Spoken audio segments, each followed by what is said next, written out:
Hey, people's lives are literally at stake here, so I am not able to share all the details of this part of the reading. So I will do my very best to convey the intensity and gravity of the information without doing any damage. I appreciate you being here, and I hope you'll forgive me for that, but I do need to make some sensible edits here. Where we left off in the other short video was Spirit reminded me of how Jim's attitude, emotional state, behavior, and energy have all been worsening, growing darker and darker since his retirement. Peter explained this transformation stems from severe PTSD that Jim has from an incident that occurred in the line of duty. So his retirement, as I've said before, was in May 2017. However, we're going to hear more on that too. Thank you. So what my higher self then went on to share with Peter encompassed the single worst day in Jim's long career in law enforcement and validated everything I had felt so many years earlier on that singular bad day. From the moment Jim walked in the door, and even more so over the following weeks when his night terrors began and never stopped. In these dramatic nighttime reenactments, Jim loudly, sometimes violently, thrashed, kicked, punched, shouted, swore, screamed, pleaded, and cried. Whatever Jim's experiences were that day, despite his canned, innocuous response, it had scarred him deeply and created a catastrophic, unrecoverable shift on every level. Inside of Jim, there had been an 8.0 earthquake. I'm from Northern California, and I know about earthquakes. So, about Jim's consistent explanation of the day's events and the subsequent investigation by his department. If you saw my very first pool talk video I made from the pool, I talked about Jim's explanation, what that was. I won't repeat it here. Go see that pool talk for exactly what he told me. I want to say this though, for those who have seen it, that Jim gave me that explanation, that semi-detailed explanation one time that day. After that, I got a cookie cutter response, brief to the point, and he never entertained any further questions from me. Okay, so I took that situation and I talked to the domestic violence detective at the American Fork Police Department. I asked her if she felt like his explanation matched up with the investigation and the punishment that people were seeking of those involved in the incident. And I gave her more detail than that, obviously. And this was back in October 2022, before we met formally for an interview. And she did some checking and looked into it. That's a whole other video, obviously. But I want you to know I put it to her.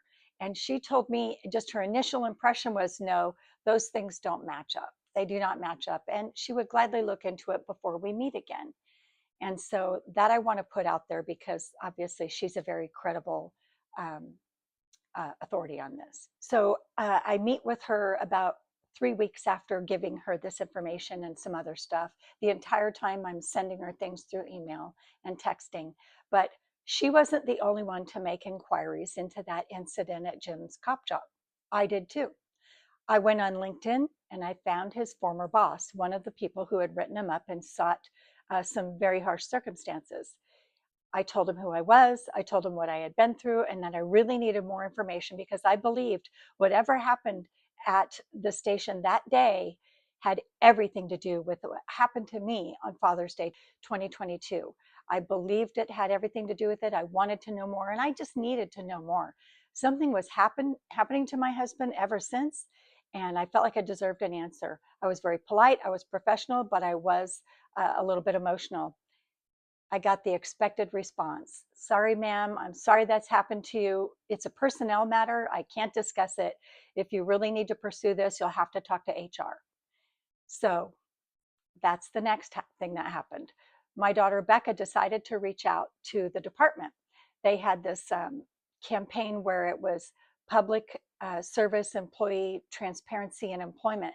So Becca sent an email to that public relations address that they put out, and what she got back was very unexpected. Instead of hearing from HR or PR for that matter, any of the acronym departments.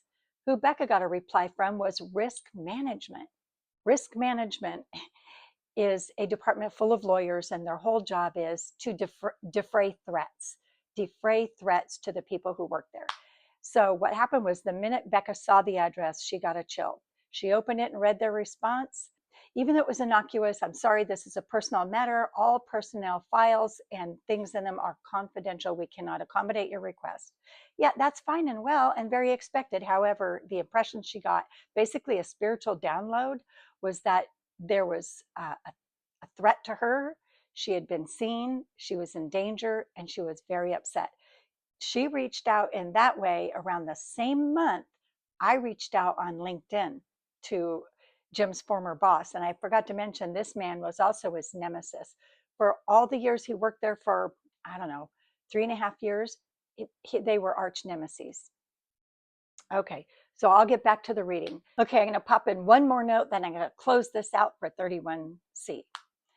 So in pool talk, I was wrong. It wasn't 31B. It looks like it's going to be 31C.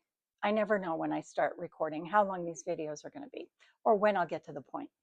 So about 2 months after I made the inquiry on LinkedIn and Becca made the inquiry with the police department's PR campaign, I saw an amazing, very talented, gifted psychic medium.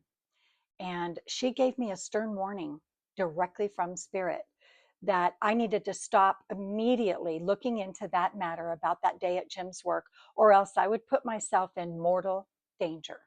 Spirit's words, not the psychic's words, not mine, Spirit's words.